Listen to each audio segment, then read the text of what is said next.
Mitt just opening his remarks at the University of Utah at the Hinckley Institute. Now, that's named after a rather famous member of the LDS Church, but who probably helped fund it. Just keep in mind, though, it is also the name of an attempted presidential assassin or political assassin. Not that we're drawing any connections here. Considering Romney implied there was a bombshell in Trump's tax returns. All right. Thank you, Mitt. Casper Milquetoast writes again. Hey, I want to tell you about our friends at Dream Room Design. They joined our program a few weeks ago, and we've been telling you, of course, with the weather getting better, a couple of days, over the next few days, we're looking at high temperatures in the 60s with plenty of sunshine, and that means you may want to spend more time sitting out on your sunroom. And, of course, even if it's not a cold or it's a hot day or a cold day, it doesn't really matter, but it protects you from the elements. The benefits are you can enjoy your deck or patio with no bees, mosquitoes, wind, dust, and blowing rain and snow. And you have that usable space year-round. Operable windows with screens, and they create a flow of air when you'd like it and you need it. And you can close those whenever you'd like to keep the outside elements away. Each room designed and engineered for your specific conditions. In fact, customized. They specialize in building sunrooms over at Dream Room Design. Patio enclosures with many different styles to choose from. Those sunrooms can have glass or solid roofs or a combination of both. They can even enclose an existing covered deck or patio, converting it into a beautiful enclosed sunroom. Telephone number to reach our program this morning, 736-0300, 736-0300. Bill Colley with you on Top Story on News Radio 1310, KLIX, and newsradio1310.com. You're up next. You're on the air. Thank you. I just wanted to, you cut me off too quick. I want to talk I'll tell you what, I want to get to some other callers. callers. This is not free form, and it's not like the public park where everybody gets an opportunity. You're up next. You're on the air. Good morning, Bill. This is Pat. Sure, Pat. Romney had his chance, and he blew it. Oh, boy, did he ever. So he's kind of a sore loser right now, and I think he ought to just go back to knitting or whatever he's doing now. And, and when he was up against Obama walked all over him. He didn't stand up for anything. He tried to be the nice guy, and when you're going up against a Chicago thug, you got to be tougher than that, and Yeah. he didn't accomplish it. Chicago thug is a great description. I mean, Obama's, they call him, a street organizer? That was basically being out there throwing a few elbows. Yes, it just, so anyway, I like Cruz, I like Trump. I like Trump maybe a little bit better because I can see Cruz standing with his own people that don't like him, being a wall, and he's not going to accomplish anything, and he can't talk to the public like Trump can. I think if they try to do that to Trump, he'll walk all over them. Yeah, thank you for the call. Trump will have the bully pulpit, more so, I think, than Ted Cruz would. I do believe that here's the thing with Trump. Everyone says, well, he switched positions a lot. A lot of people have. I admit that. I do believe Trump is sincere in wanting to turn this country around. I read where Jeff Sessions was first attracted to Trump all the way back a decade ago, when Trump said that he could do the renovation of the United Nations in New York City for half the estimated cost. And Sessions said, I knew at the time that he was a man of action. On the other hand, the thing I do know about Ted Cruz is Ted Cruz believes it. Always has believed it. And that's been the difference for me. Now, Cruz was not going to be my first choice, but he was always in my top tier. I looked at Cruz, and I looked at, of course, I loved Rand Paul, and I loved Bobby Jindal. They're gone. Now it's Cruz for me. But if Cruz is out, then it's going to be Trump for me. I don't believe that we're going to find somebody in a third party that is going to be able to pull it through. Speaking of Cruz, he was referring to Hillary Clinton last night while appearing on Fox News. Take a listen for a moment. He expects the woman is going down. This is an ominous development for the Clinton campaign and for Democrats as a whole. This suggests that the investigation is moving to a whole other level, and granting immunity means that they'll now question this individual and get all the facts of what he did, and in particular, what Secretary Clinton told him, what her close associates told him, what they knew and what they instructed. And that suggests that the legal jeopardy is just getting greater and greater. And that, Megan, really underscores the need for Republicans to nominate a strong candidate to beat Hillary in November, because I think she is going to be a badly wounded candidate. And if we nominate a strong Republican nominee, we're going to win this general election. It's fascinating because the Republicans have been saying all along, is she going to make it? Is she actually going to make it to November? I mean, there is a greater chance than zero that Hillary Clinton will be indicted. And then what happens to this race? Well, then you have a mess. Then you have the Democrats in complete chaos, and who knows? There's speculation that they try to parachute in a Joe Biden or a John Kerry. I'll confess I don't consider myself an expert on the internal politics of the Democratic Party, but in my view, regardless of who they end up running, whether they run Hillary, whether they run Bernie, or whether they run some other socialist, we need to nominate a strong conservative, because that's the only way to win, the only way to beat Hillary. My prediction is Cruz actually wins Idaho next week because it's a closed Republican primary. He's appearing, of course, last night on the Fox News channel on the Kelly File with Megyn Kelly. I've got more coming up. In fact, one of those other minor parties could end up nominating a guy who was a suspect in his neighbor's murder. I kid you not. And he says he thinks he can win, running as a third-party candidate. Yeah, he'll go to Washington. He'll slay him all right.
was mentioning we're getting into some warmer weather. Just briefly, of course. It's going to rain Sunday. Well, we're forecasting it's going to rain Sunday, and then it's going to be a little cooler again next week. But we will see a couple of days of 60-degree temperatures Friday and Saturday. That's the prediction. Plenty of sunshine tomorrow, so if you're looking for a day to play hooky, not that we're recommending that.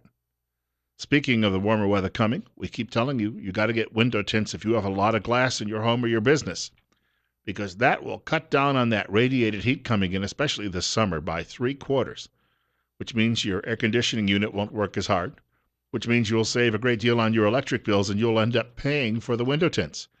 You can get a free estimate by calling Tint Lady. In fact, you can call them at 736-8469 or go online at tintladyidaho.com. This locally owned and operated company has been in business a quarter century in Twin Falls. Monday through Friday, 9 a.m. to 5 p.m., Saturday by appointment only. And we need to point out, Tint Lady has a new address, 127 Filer Avenue. They're at the corner of Washington and Filer. You can't miss it, right around the corner.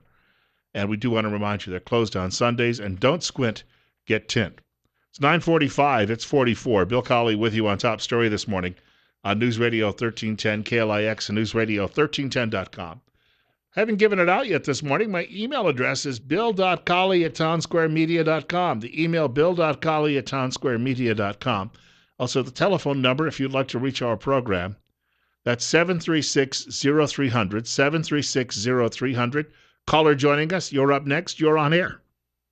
You know, Bill, I think this has been so telling. You know, these guys talking about getting Trump to show his tax returns because there's going to be a bombshell in there. Well, of course there's going to be a bombshell in there. They're going to find out that he uses every law to his advantage. Who doesn't, including the Democrats? I mean, it's just ridiculous. He's flat out admitted that he uses every law to his benefit. It's just stupid, but it's showing their hand. It's showing the fact that the establishment guys are now showing their stuff. They're making themselves look stupid. The people that Romney that used Trump to try and promote his candidacy now is attacking him. How dumb does that look? I thank you for the call. Romney, of course, in the past has praised Donald Trump. The way I see it, Trump negated a lot of this early on. He's already admitted in his books that he was a womanizer. Now, you wonder sometimes if that was just the bravado. But he's already admitted that. You know, that he's already admitted that he's a skirt chaser. He's already admitted that he's a deal maker. He's already admitted that he gave money to both Democrats and Republicans because that's the way the system worked. He's admitted that he had to work with mobsters because it was the only way to get jobs done in Atlantic City, New Jersey, and in New York City. In other words, he couldn't have done it.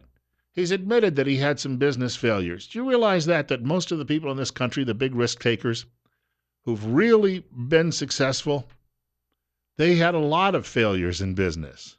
I mean, there's this notion that the people, the great titans that built this country, that they came along and they just, had that Midas touch and ding, and everything went well for them. But a great many of your great, in fact, it was T. Boone Pickens. T. Boone Pickens is a man similar to Trump with billions of dollars made and lost and businesses that went bust many times.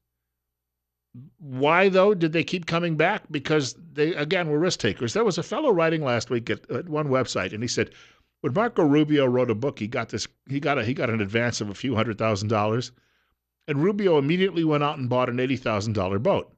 Now, there's an old joke that says that the two best days in a boat owner's lives are when they first buy the boat and then when they sell it. But like a car, when you go buy a car, I'll tell you what, you buy a car off the showroom floor, it looks beautiful, it looks great. And then there's the old saying that it depreciates by a couple of $1,000s as soon as you drive it off the showroom floor. So Marco Rubio went out and bought himself a depreciable asset in his boat. And somebody pointed out if Donald Trump had been given $80,000, he would have turned around and he would have decided to sink it into a business. So yes, he has lost. I mean, all of these, but he has never. People say, well, he's a liar. Well, he claimed his earpiece wasn't working the other day when he was being asked by one of his inquisitors from CNN about the KKK and about, what was the other argument? about David Duke, the former Klansman, and he wouldn't denounce them. Well, yeah, but he'd already publicly denounced them a couple of times in the previous couple of days. So maybe he's right. He was having difficulty with what's called your IFB. That's the thing that goes in your ear. I'll tell you what. I used to be in television. And I remember I used to sit there and I'd have producers talking to me before I'd go on air. And you know what I'd hear? What's that?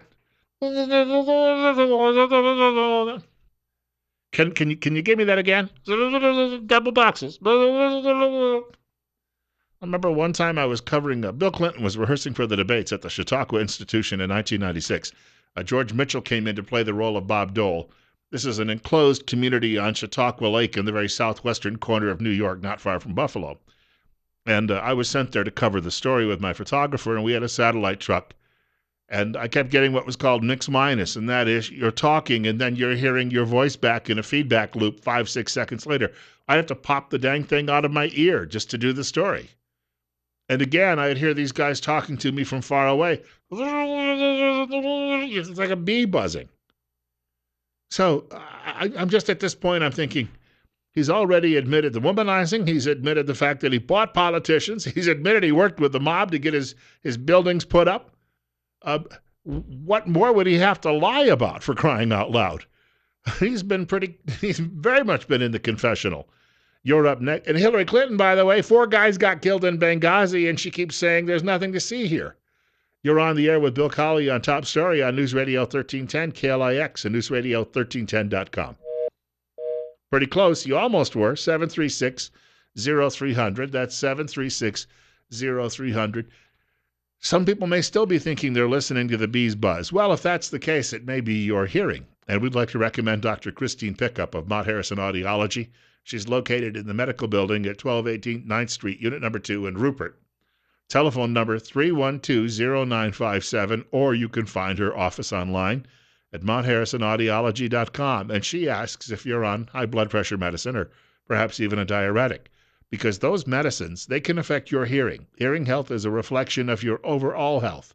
When you come in for a free wellness hearing screening at Mount Harrison Audiology, Dr. Pickup is going to review your medications and also discuss ways to protect your hearing in the future.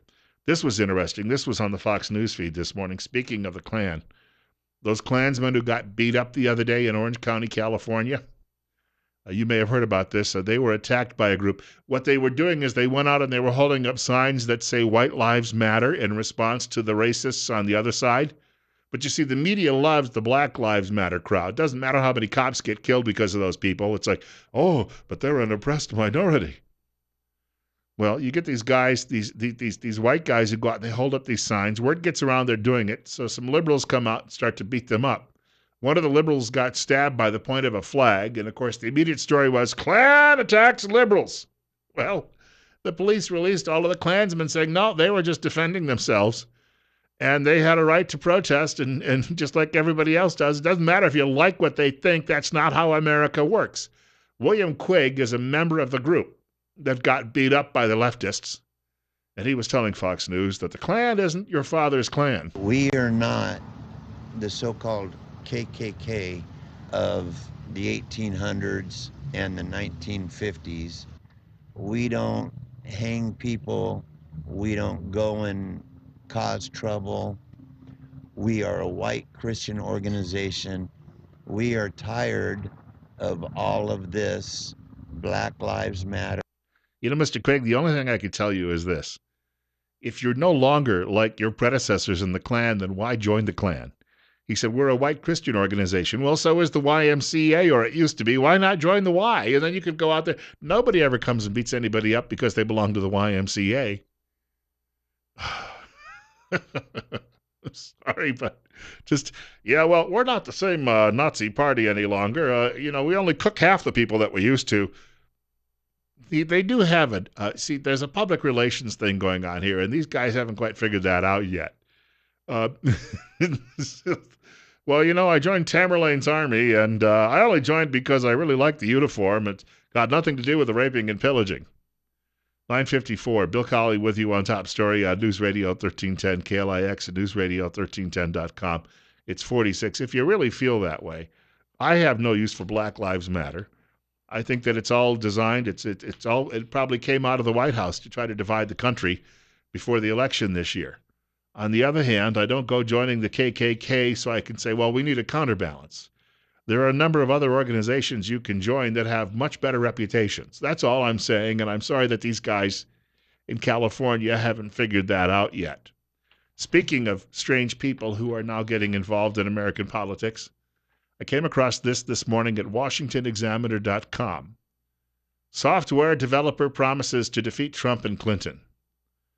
The self-described cybersecurity legend who created the first commercial antivirus software is promising to defeat both Donald Trump and Hillary by running as the Libertarian Party's candidate in the November general election. Now, Libertarian Party actually has a nominating convention. Gary Johnson has been their guy for a long time, likely will be again this year, former governor of New Mexico, although I think he was a Republican at the time, but he has switched. We've seen that happen in the past. We've had a number of people who've jumped ship. Some Republicans have joined the Constitution Party, some have joined the Libertarian Party, but occasionally these parties do attract fruitcakes. If I can't win, the Libertarians should just give up, said John McAfee. That was in an interview he did with U.S. News and World Report. Then he went on to say, this is the only chance we have, this opportunity to enter a clown show dressed as and acting like the people who are actually suffering in the country. Trust me, I'll have no problem whatsoever winning this election. When I travel, I'm constantly stopped by people asking for photos. I wouldn't know who this guy was if I crossed him on the street, and I saw his picture this morning, and he looked frightening as all get out. He looked more frightening than those Klansmen who were standing out there in Orange County having a demonstration the other day and got beat up. McAfee founded McAfee Associates in 1987, from which he became a multimillionaire as a software developer. Now, he is not a guy you would necessarily want over to your house for dinner. Would you want him as president of the United States?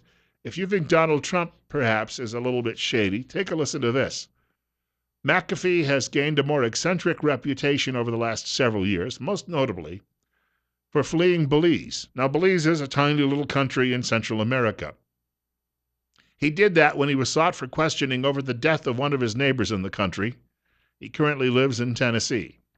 There has been some speculation that he may have been involved in the death of his neighbor and that his neighbor's death was not from natural causes. And he wants to run for president. The Libertarian Party claims it's the third largest party in the country. He could be their nominee. I'll tell you what, some of these parties, I was a registered Libertarian for many, many years. In fact, for a time, one of my friends was my state party chairman. And I'll never forget running into him because in 2004, they had the opportunity to nominate Gary Nolan. Gary Nolan is a guy who works at a radio station now in Denver. Gary Nolan had been a talk show host, worked all over the country, was in syndication for a while on the old USA syndicated network. Gary Nolan he's about 6.5 feet tall, good-looking guy, great voice, very articulate from all of his years in talk radio. Gary Nolan was seeking the Libertarian nomination for president, and I thought, this is a guy who knows how the media works. He's media savvy. He'd be the best candidate likely the Libertarians have had in decades. So, along comes Gary Nolan. He goes to the convention. He loses the nomination. They elect somebody who showed up from some, from French Lick, Indiana or Kentucky or Tennessee or somewhere, and gave the guy the nomination. And I said to my former state chairman, what were you people thinking? He said, oh, well, the membership at the convention liked his speech better. Hello, how do you expect you're going to ever get any attention if you keep You got a guy here who's got a background as a syndicated talk show host, good looking and articulate, and he knows how to get on the radio and spread the message. And you go with this bumpkin instead, and, well, yeah, but the membership... You people, you know what? You're just as delusional as the Republican establishment. They do smoke a lot of dope at those Libertarian conventions, I suppose. It's part of the sacrament. Maybe they were all a little bit buzzed when they were actually voting. And you never heard of their candidate again. Gary Nolan went back into radio. 9:58, coming up on 9:59, Bill Colley saying, hey, God willing, and the creek don't rise, I get to do this all over again tomorrow. Maybe we'll have a candidate on the air. We're only a few days away from Idaho's presidential primary. Funny thing, nobody's calling. Not that they have anything to be afraid about. I'm just nice to everybody. Rush Limbaugh is coming up following the news from Fox at 10 o'clock. We'll have Glenn Beck at 4 and sandwiched in between, Sean Hannity. Have a great day.